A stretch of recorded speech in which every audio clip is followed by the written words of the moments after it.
Hello and welcome to the Gooner Ramble. We have a little interlull content for you here, as Akhil had a discussion with sports journalist Henry Winter. They discussed mental awareness, broadcast rights that are coming up for the Premier League, safe standing, and touched a little bit on fan power as well. We certainly hope you enjoy the content we're delivering. Please get out there and subscribe for us, give us a rating, etc. And without further ado, I give you Akhil with Henry Winter. Hi, we now have Henry Winter joining us from The Times. Henry, how are you?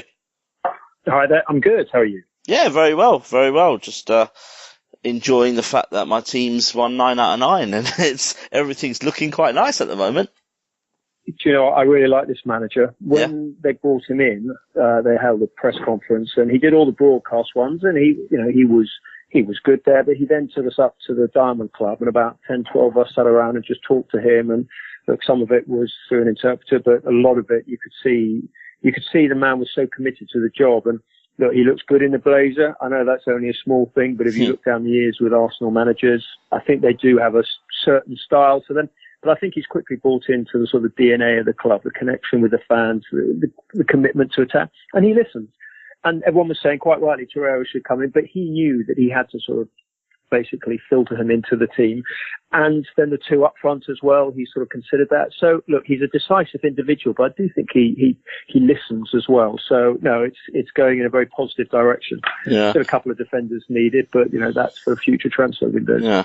I will come to all the other topics that I really want to sort of discuss with you, but just on that actually, because you were actually, I mean, it was a weird evening. You were with us at the AST, the Arsenal Supporters Trust, the day it pretty not got announced officially, but certainly when the BBC, David Ornstein reported it. You and your colleagues started reporting it that evening that it was Unai Emery and not Mikel Arteta. And I remember at the start of the evening, you weren't sure about Mikel Arteta, not as the man, but as someone fairly inexperienced and things like that. So, do you think you were right? Because I probably do think you were right as well. But why was it important for Arsenal to have someone that had a little bit more pedigree in the game? Well, it was a great evening, and I'm sorry I was only there for 2/3 of it because I had to. In true journalistic style, I had to make my excuses and leave. And I went into a wine bar over the road, and actually there were a couple of Arsenal supporters in there who were saying, "Is it true?" And it was. And I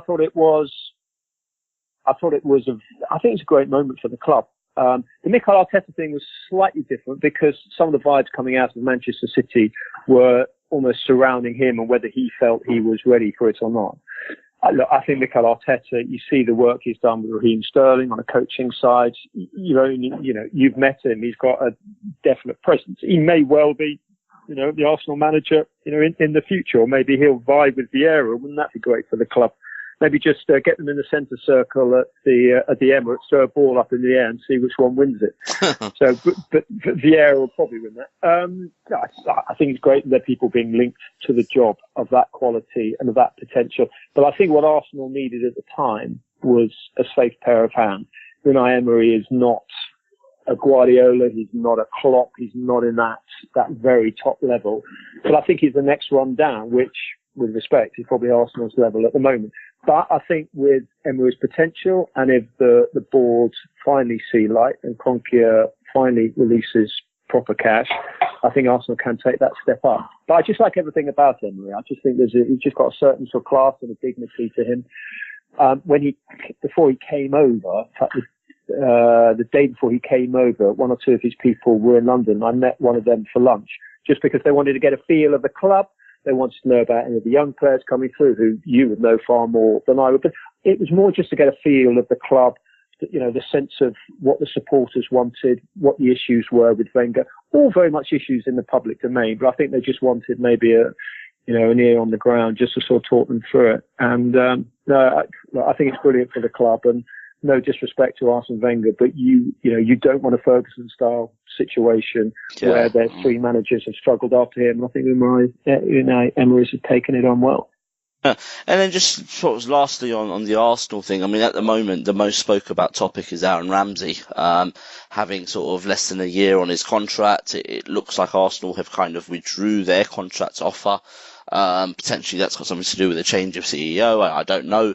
But I mean, this is definitely a change of tact from Arsenal. I mean, it was always the player dictating whether they stay or leave. What have you heard, and what is your opinion on all that and that kind of change? Is it because it's the boardroom change, or do you think Arsenal are just trying to put out a bit of a statement there, or because it is different? I think the power will always be with the player, particularly in situations like that. And Arsenal are, well, in a situation where, amazingly with Gazidis, this whole long drawn out flirtation and now romance between Gazidis and Italy, I think was pretty damaging for the club. And I think issues like that, but look, it's not just Ramsey. It went on, with Sanchez. It went on with, Theo Walcott. This has gone on for a few years. And a club that's very well run in many ways, if you go behind the scenes, and they've probably got the best staff, I would say, in terms of the people who actually work in the building. I'm talking stewards, I'm talking just the sort of staff around the place. They've probably got the best of all the clubs I know. And yet, in key positions, Gazidis was just not strong enough on it. And a few other people in the building. I do think they've strengthened clearly behind the scenes, but I do think the power is still with Ramsey. And I think Ramsey, when he's on his game and he's not distracted by contract or whatever it is, I think is a formidable player. And I think Arsenal don't really have too many individuals in that position. I know you can talk about Mkhitaryan and Ozil playing in there, but I just think Ramsey, they should do everything. They should hold on to Ramsey. And, players like that will look at the money that can be, like Sanchez is getting at Manchester United and elsewhere. And he's at that stage of his life, his career, where he wants a slice of that. So, what is it going to cost Arsenal to replace Aaron Ramsey? Yeah, lots. Lots. So, and look, Aaron Ramsey, I've only met him a couple of times, and he didn't strike me as one of life's natural militants, a mutineer. Yeah. I think he just wants to be paid a respectful wage by footballers' crazily high standards.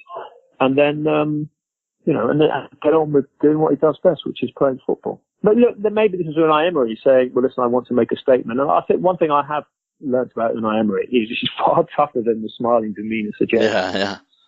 Yeah. And maybe because Aaron Ramsey's not quite fitting into his team at the moment as well. There's I think in order to fit in Lacazette and Aubameyang, potentially one of the midfielders has to miss out. And with Ozil on a long-term contract on quite a lot of money, it'll be a bold statement to leave him out regularly. So I don't know, maybe it's something. I think he will do. Honestly, I think Emery will. We saw him. Was it in the Chelsea game? He took him off early. Or certainly one of the games. It was. I like that about him. I mean, look, I'm an Ozil fan. I just think he has a subtlety of touch and influence that's not particularly appreciated. You talked had a long chat with Joe Hart. He said Ozil is an absolute nightmare to play against because you simply don't know what he's going to do.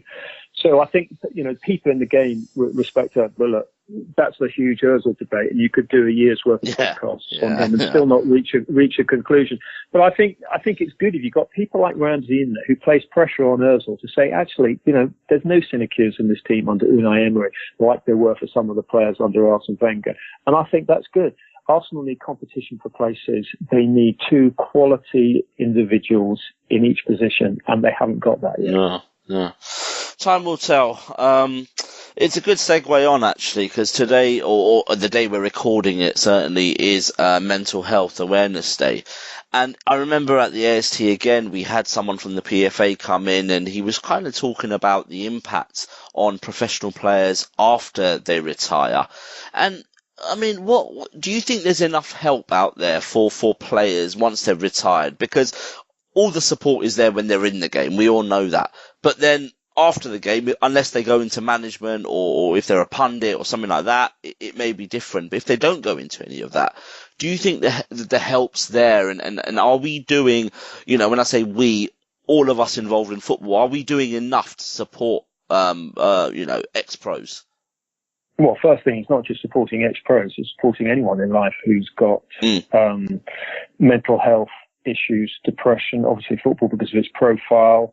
Anyone, whether it's a Chris Kirkland, whether it's Jason McAteer, who was driving through the Mersey Tunnel and thought his depression was so bad, he thought, I'm just going to drive into the wall and let there be a pile-up of cars into me, and that'll solve all my problems. And then he remembered he was going to pick his son up from school.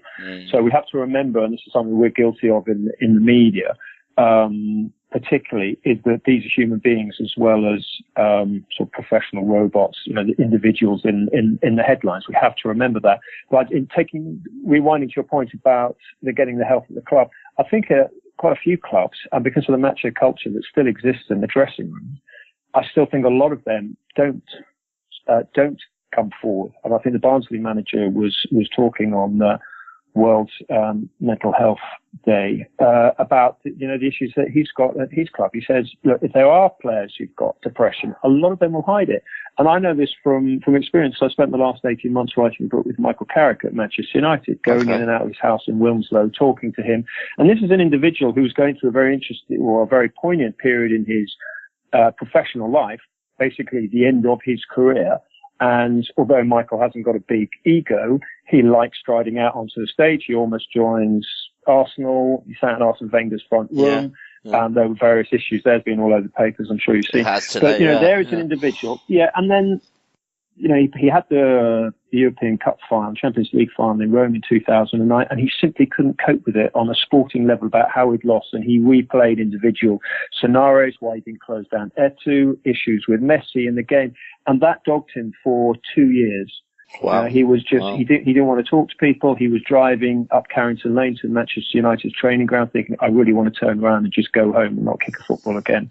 So even someone who I would consider, and I like him as a man as well as a footballer, someone very even keeled, even if depression, and he called it depression because we had a long argument about what's the difference between feeling depressed and depression. And he said, yes, I went from feeling depressed to full on depression. Even if someone as even keeled as him, with a fantastic support network around him and his wife and his brother, who's an FA coach, and his parents, who are two of the sort of, the most solid, Geordie people you could meet. Even if he's got that network, he didn't tell anyone at the club. He didn't tell the doctor who he was close to. He certainly didn't tell Sir Alex Ferguson because there was this man-up macho culture, not just at Manchester United, but in a lot of clubs. Yeah, I think your general point about what happens when the chanting and the singing and the dressing room contact and banter and daily routine stops, it has a huge effect on footballers. I mean, I talked to Michael about this. As his career was, he played about 4 or 5 games towards the end of the season. Yeah. But his career was winding down. And he said, listen, I know that a quarter of professional footballers get divorced in the first year. He talked to his wife about that. And there's a lot of, I'm not talking out of turn here. He talks about it in the book.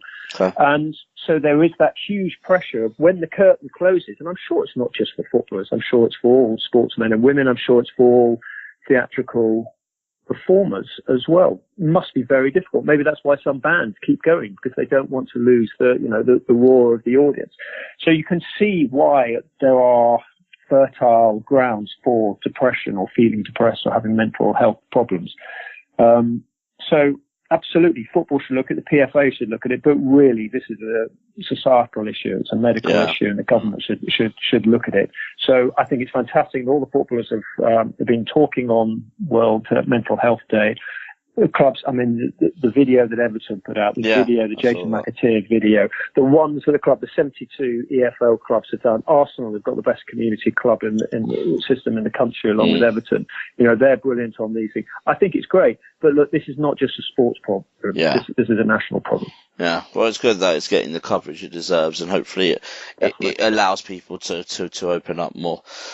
Sort of moving on, I really want to sort of talk about sort of TV and what's happening there. So obviously we have Sky and BT, those two big players in the industry in our game at the moment. We now have Amazon coming in from next season. I think they've got what, about 20 odd games over 2 bank holidays, including Boxing Day.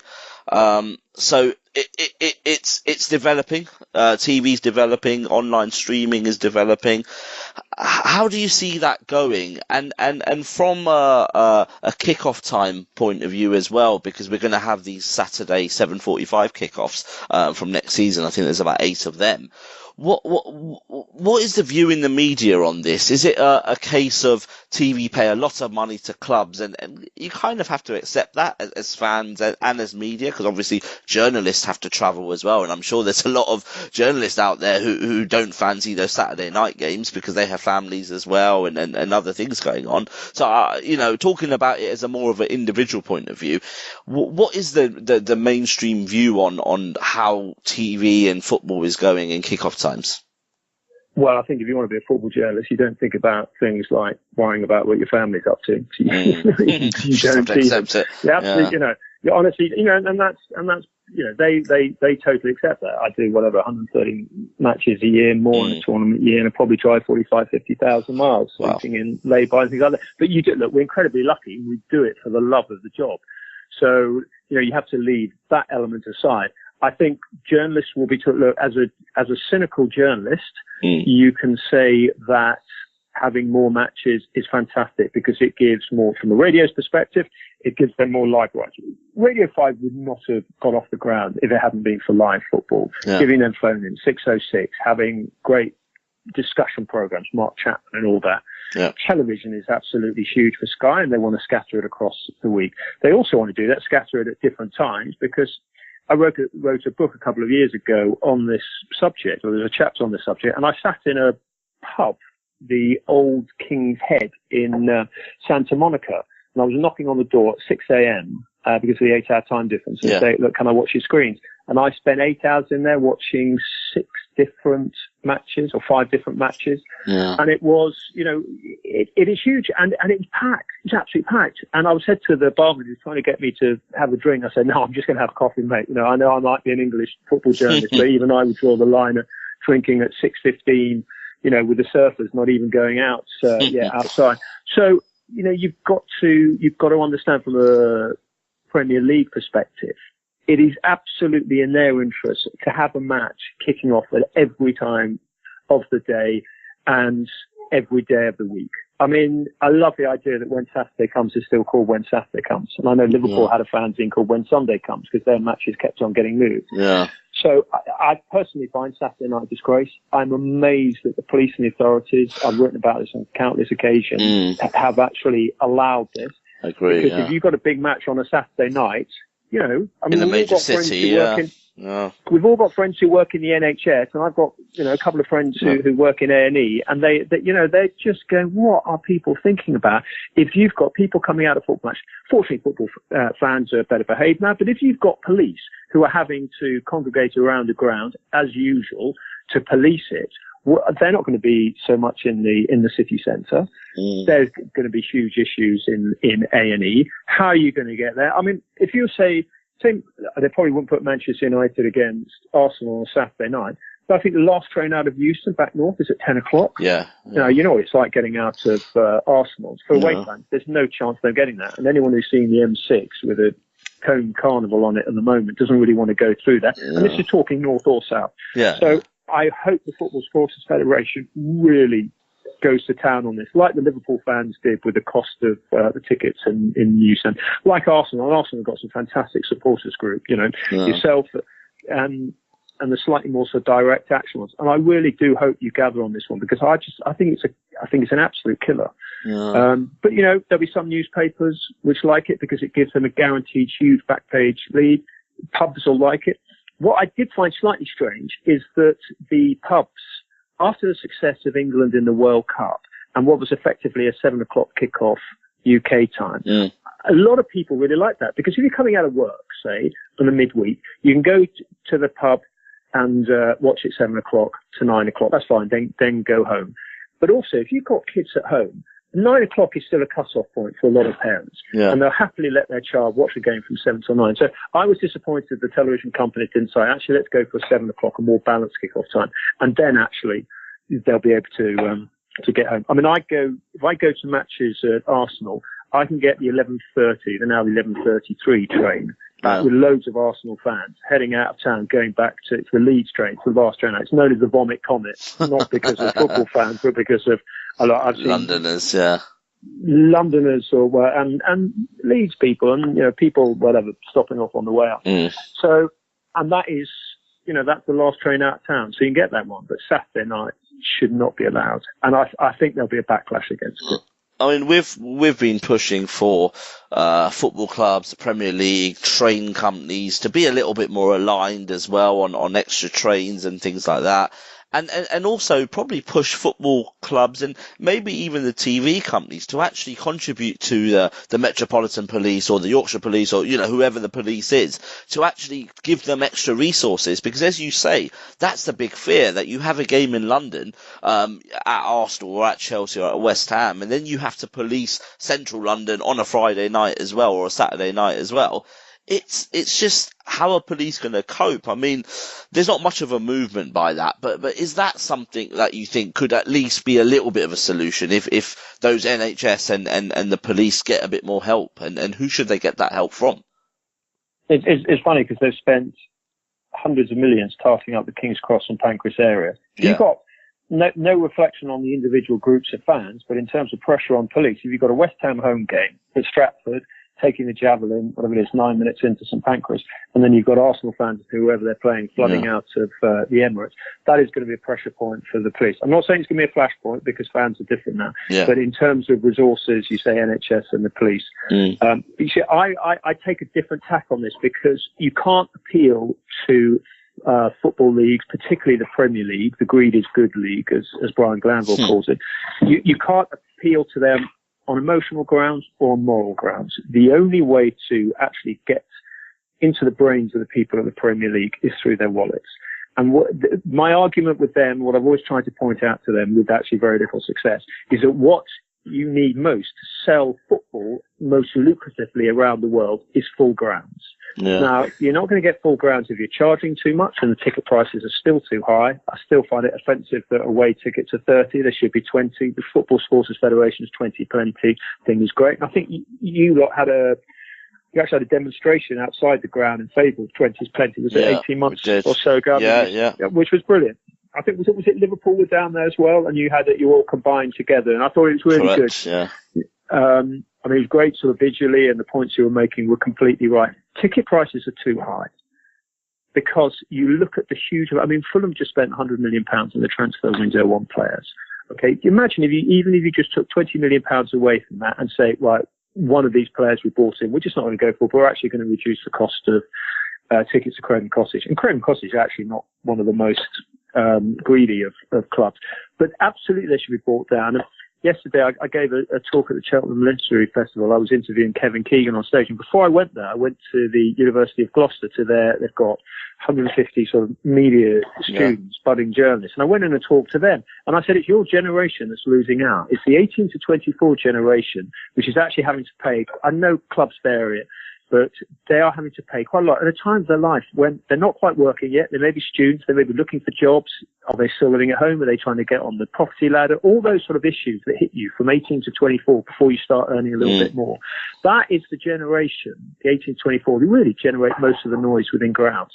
So look, I've talked to Scooter more about this. I've talked to people at the other people at the Premier League about it, and they sort of nod and they smile, but they just see the money rolling in. But ultimately, if the fans turn their back at any point, that will be so powerful, because you talk to any overseas broadcasters, the big selling points of the Premier League, the EPL as they now call it, partly the stars in the dugout, the Mourinho and all that drama, and obviously the players on the pitch, Eden Hazard, Lacazette, Aubameyang, all these stars. That's true. But what they want, what all fans when you go to overseas, what all journalists when you go to overseas, they say, what is it like? I want to experience an EPL match, as they call it. They want that. They want the whole product. And that drama. The drama is provided by the fans. And I think the fans should be more militant. And I think the majority of the media would actually support the fans. I mean, I might sort of speak with a sort of slightly separate agendas, because people say, well, how's it, your organisation owns Sky. But it's not in Sky's interest to have empty seats in the ground. But then Gooner says, oh, we've got 96% occupancy, that's great. But look, you go to Arsenal, you can see the empty seats. Now, that might be a separate issue. But grounds have to be full. And the only way you're going to get them full is by ensuring that future generations keep turning up. And that is by looking after that 18 to 24. Yeah, I think it's spot on, actually. I was at the last Arsenal Fans Forum, the one where Ivan Gazidis pretty much handed over to Raul and Vinay, and actually that was my personal question about that age group, because as you rightly mentioned, if you're a student, university student, or even when you just come out of university, it's quite tight. You're starting your career, you potentially aren't student loans. Yeah, you're not earning very much. It's very difficult, and where we are actually pricing people out the game, because at Arsenal, it's the pricing model is quite good when you're young, but when you hit that sort of 18, you jump from £25 to £75 for big games, and you're effectively telling these people, sorry guys, you either pay it or you don't come now, and I just think that's wrong. So that's certainly something we're pushing in terms of the mass walkout, and it's so difficult to get fans to do that, and because fans want to be. I mean, we look at Arsenal right now; it's all about supporting the new manager, the new regime, and it's so tough to just walk out at the moment. I do understand that, but I quite like what Liverpool fans did with that game at Hull, because I was there. Yeah. They all bought their tickets to Hull, or they bought child's tickets, so you didn't have to spend so much. Yeah. And then they didn't turn up, it really did catch the eye. Okay, it's Hull, which is not always full, but you looked at the away end, you immediately assumed it's going to be packed with singing Liverpool fan, and they said, right, we're just going to do for the good of the game. Yeah, I had huge respect for that, and as a visual image, that sent a shockwave through the club, and the shockwave went across the Atlantic to Boston, and they actually reduced the ticket prices in parts of the new stand. So you do have a huge power. Fans don't realise. Yeah.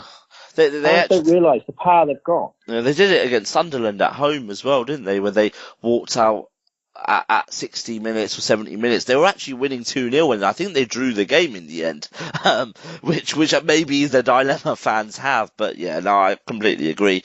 But look, you travel in Europe. Yeah. You go to Europa League, and you've got great experience of the Champions League. You will find that when you go to overseas clubs, they go, oh, look at the prices that English clubs charge their own fans. Yeah. We're going to charge them that when they come over here. And it's an absolute rip-off. Yeah. We paid, I think it was subsidised at the end, but Atletico Madrid were charging us 80 odd quid. Yeah. We actually then had to fight Arsenal to subsidise them, which they did. To be fair, but they listened to you. They did. That's where your power is. Yeah, so I can rant away in a column, but I'm sort of one voice. Okay, might have a slightly bigger platform, but you collectively, you're very powerful. Yeah, absolutely. Okay, moving on, probably the last topic, safe standing. So there's been quite a lot of positive noises in the press, with Labour coming out as well and kind of supporting it. More clubs have started to support it. Ivan Gazidis, I mean, potentially irrelevant now, but he did support it at the Q&A at the start of the season when Unai Emery was alongside him. How do you think that's going? And what from your conversations with the FA, Premier League, do we, because as fans, we feel we're closer to safe standing. We actually do feel it's going to come in. It'll still be a few years, but we feel a lot more closer than we did maybe 2 years ago. What's your view? Well, I think it's a very long process, because it's one thing agreeing to it. First, one thing football wanting it. Next thing, the government actually agreeing to it, and the police and the authorities and all the sort of, the stadium licensing authorities agreeing to it. So that's a long process. You then got to physically say, well, how are we actually going to fit it into the stadium? What is it going to mean to existing capacities and all that? So that is a long process. I mean, look at Tottenham. Once they got all their electricians lined up in the right place, they will have. I mean, from what I understand, they've got a safe standing area in there. Yeah, that's so I can see. Yeah, absolutely, I can see it coming in. But for me, I come back to my initial reservation on all this is that I will only be happy to support safe standing when the families of the 96 Liverpool do. And there's slightly mixed messages coming out of there. Yeah. So I think they must have, it will be very difficult for politicians to go against the will of the Hillsborough family if they are against it. I know they were initially. I know the people have been to see them and all that. Maybe their concentration on the assaulted legal processes that are going on at the moment, and maybe they'll have a clearer view on it afterwards. But I do think, out of respect for the Hillsborough family, we have to consider their, quite rightly, we have to consider their views. Yeah, and we work with the Spirit of Shankly, and obviously they're in touch with those families. So I think that's the view of all football fans at all clubs, certainly at supporters trusts across the country, that it has to be led by Liverpool and those families. But yeah, it's certainly interesting times. And just before I let you go, I guess it wouldn't be right not to just quickly touch on sort of England and the World Cup and stuff like that. And I guess the ultimate question there is, do you think that the performance in the World Cup, I know you were in Russia, but this country was absolutely buzzing. It was a really, really great time to be in England and be an England football fan. Do you think that legacy will continue? I mean, do you think, England go to, Croatia this week? Is that kind of hype continuing? And do you think Gareth Southgate, I personally believe he's doing great as well. How do you see that going? And I guess, how do you hope it goes as well? The way I hope it goes is that Southgate continues to address the biggest obstacle for England's development in the past 30 years, which has been fear. You look at the players that England have had. England's had some really good players who've had to use their technique at speed. And they have got the technique. You can't say that, Paul Scholes and Frank Lampard and Rio Ferdinand and individuals like that hadn't got technique. So they were there, but there was just something that happened when they put the shirt on. It was partly a media thing, partly little things like ratings. I was talking to one very senior England player a few years ago, and I was thinking, God, it must be so exciting. When you step out into the tunnel and you can hear the buzz of the crowd, and you just know everyone's going to be watching you. And I said, what's the last thing you think about before you step out onto the pitch? And he says, what ratings I'm going to get in the tabloids tomorrow. Because if he gets a low rating with his club, it disappears within 2 hours. Yeah. If he gets a low rating with England, it lasts for a month. And it doesn't just affect him, it affects his wife or his girlfriend. When they go shopping and someone says you only got a 4 in whichever newspaper, your husband's rubbish. I know club players get that, but any scrutiny that club players are under, it's tenfold with England. It's a national thing.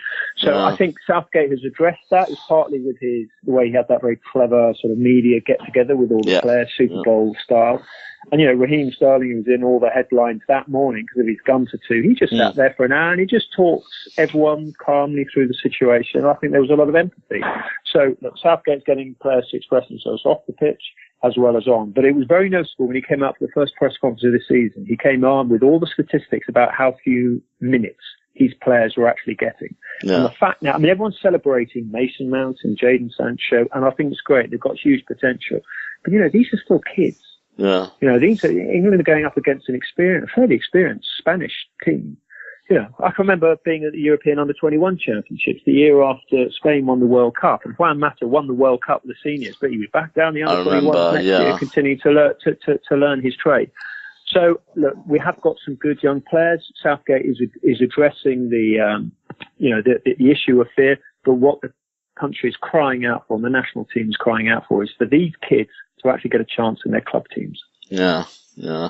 Well, let's hope that happens. We obviously have the Danny Welbeck kind of example, but fair play to Danny. He's really working hard, and he's pushing himself in there by playing in the cups, and he obviously started away to Fulham and played well. So let's hope there's more examples like that.